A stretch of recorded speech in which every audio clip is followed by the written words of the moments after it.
I have a desire to expand understanding on the topic of perception.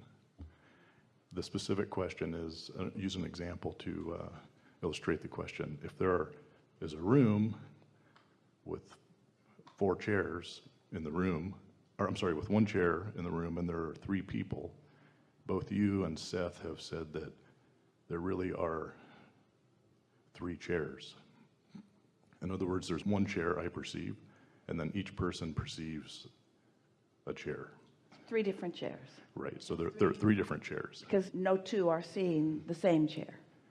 Okay, so then the question, the deeper question is there really a chair there? And which person is perceiving the chair as it really is? Well, we don't think that there's a better conversation ever to have than one about perception, because perception is using your brain and your personality, your translation of these vibrational circumstances.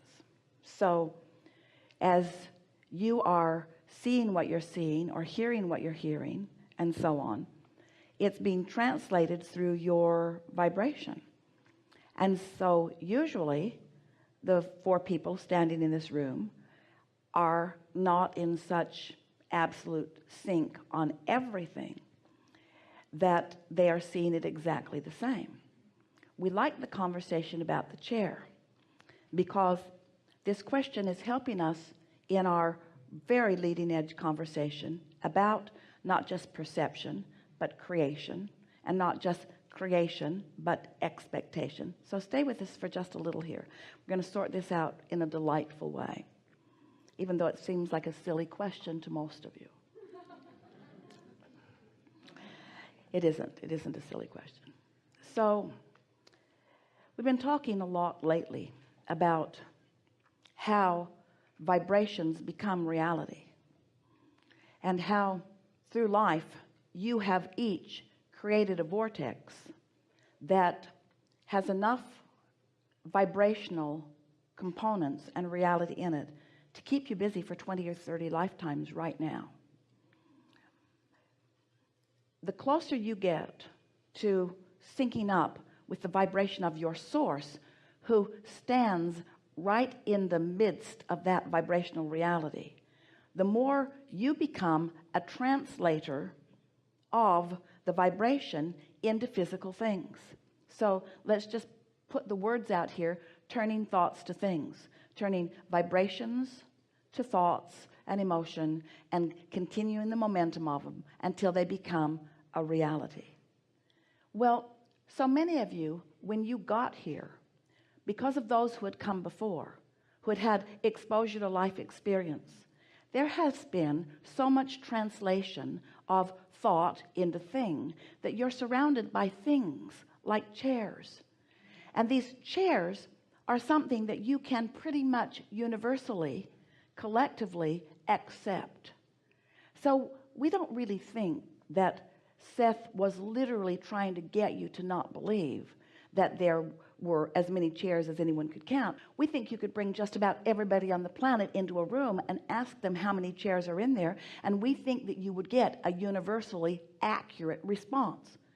If you ask 10 people, they'd see the chair or the 2 chairs, and if you ask 20 people or 1,000 people, they'd see the chair or the 2 chairs, because these are vibrations, these are expectations that you are accepting. But there is so much beyond the reality of the chair that Seth was trying to get you to understand that you're not accepting, that you are seeing so differently. And he was absolutely accurate as he is explaining to you that there are not 2 of you who are translating the vibration of anything exactly the same way. We want emphatically for you, rather than having any interest at all in comparing your perspective of how many chairs there are to anyone else's, We want your comparison to be so completely unconditional. In other words, this is really what we're trying to say all day, every day. Thank you for bringing it to us in this powerful way. We don't want you to ask anybody else in the room how many chairs are there. We want you to ask your inner being what the condition is or what the situation is, and try to align yourself with that perspective. It's aligning with what's in your vortex that serves you, not getting others in the room to agree with you on what you perceive. Can you feel the difference in that?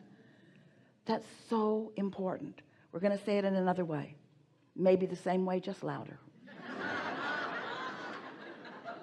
It's so important that you care not at all or never again about what other humans say about conditions that you are observing. For two reasons. The conditions that you are observing are old news, first of all. That's not where it's at. That's not where the creative energy is flowing, and that's not where it's going on now anyway. Where it's going on now is translating this vibrational reality into the new chair, into the new experience, into the new relationship, into the new dollars, into the new. So, yeah. No two people have the same perspective about anything. And isn't it interesting and screwy? Isn't it crazy? Isn't it really, really odd that almost all of humanity spends almost all of its time trying to get others to agree with them how many chairs are in the room? Who brought the chair? Is it a good chair? Is it a bad chair? Is it an appropriate chair? How long has it been a good chair? Was it ever a bad chair? Did it ever serve time? Are there other chairs like it? Should the chairs be banished to a village far, far away? Should we drop bombs on this chair? Scrambling around instead of doing the creative stuff, instead of getting into alignment and watching the universe bring you ideas that bring whole new villages of experience and life and inventions and satisfactions and meanings and collaborations and brilliance.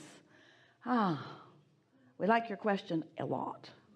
This is a really good time for a segment of refreshment.